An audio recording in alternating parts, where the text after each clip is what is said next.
दुसरी बातमी अतिशय मोठी आहे, ती देखील दिल्लीमधूनच आहे। दिल्लीत आज एनडीएची महत्त्वाची बैठक होतीये। भाजप राष्ट्रीय अध्यक्ष जे.पी. नड्डांच्या निवासस्थानी ही बैठक असेल। या बैठकीला एकनाथ शिंदे, अजित पवार हे उपस्थित राहणार नाहीयेत अशी माहिती मिळते। त्यांच्याऐवजी बैठकीला सुनील तटकरे आणि प्रतापराव जाधव हे उपस्थित राहतील। दरम्यान उपमुख्यमंत्री एकनाथ शिंदे हे दिल्लीला जाणार असल्याची माहिती होती, मात्र ते आता दिल्लीतल्या या बैठकीला उपस्थित राहणार नाहीयेत अशी माहिती मिळते। या संदर्भात पुन्हा एकदा थेट जाऊया दिल्लीमध्ये आमचे प्रतिनिधी रामराजे शिंदे यांच्याकडे। रामराजे, एनडीएची बैठक आहे आणि अर्थातच सगळे मित्रपक्ष देखील या ठिकाणी येणार असल्याचं कळतंय। अजित पवार आणि एकनाथ शिंदे येणार होते, मात्र ते या बैठकीला येणार नसल्याची माहिती मिळते।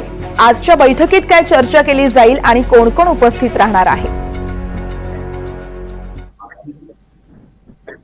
आजची जी बैठक आहे ती जे.पी. नड्डा यांच्या निवासस्थानी आहे। साधारणतः 11:30-12च्या सुमारास ही बैठक सुरू होईल आणि या बैठकीमध्ये एनडीए पक्षातील सर्वच महत्वाच्या नेत्यांना निमंत्रण दिलं होतं, परंतु एकनाथ शिंदे यांच्याऐवजी प्रतापराव जाधव जे केंद्रीय मंत्री आहेत, आयुष मंत्री आहेत, ते उपस्थित राहणार असल्याची माहिती आपल्याला मिळते आणि अजित पवार यांच्या ऐवजी सुनील तटकरे हे उपस्थित राहणार असल्याची माहिती मिळते। कारण अटल बिहारी वाजपेयी यांची जयंती आहे आणि त्या निमित्तानं हा कार्यक्रम आयोजित करण्यात आलेला आहे आणि त्याचसोबत रणनीती पुढची आखली जाणार आहे। वन नेशन वन इलेक्शनच्या संदर्भामध्ये जो संभ्रम पसरवला जातोय त्या संदर्भामध्ये लोकांची जनजागृती करणं, एकमत घेणं हा प्रामुख्याने मुद्दा आहे। दुसरा म्हणजे की डॉक्टर बाबासाहेब आंबेडकर यांच्या संदर्भातलं जे वक्तव्य होतं त्यामुळे संसदेमध्ये गदारोळ झाला, तर त्या समाजामध्ये एक चुकीचा संदेश जायला नको म्हणून एनडीए मधून घटक पक्ष म्हणून सर्वांनी एकत्रितपणे विरोधी पक्षांना तोंड देणं आणि त्याचबरोबर येत्या निवडणुका ज्या आहेत त्या निवडणुकीच्या साठी सुद्धा एनडीए एकत्र लढणार आहे आणि कशा पद्धतीने पुढे जायचं आहे,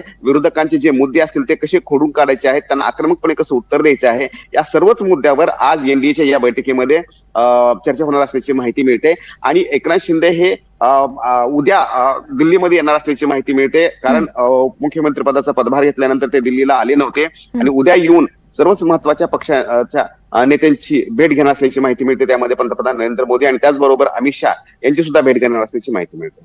निश्चितच या बैठकीसंदर्भातले सगळे अपडेट रामराजे तुमच्याकडून जाणून घेत राहू। तुर्तास धन्यवाद दिलेल्या माहितीसाठी।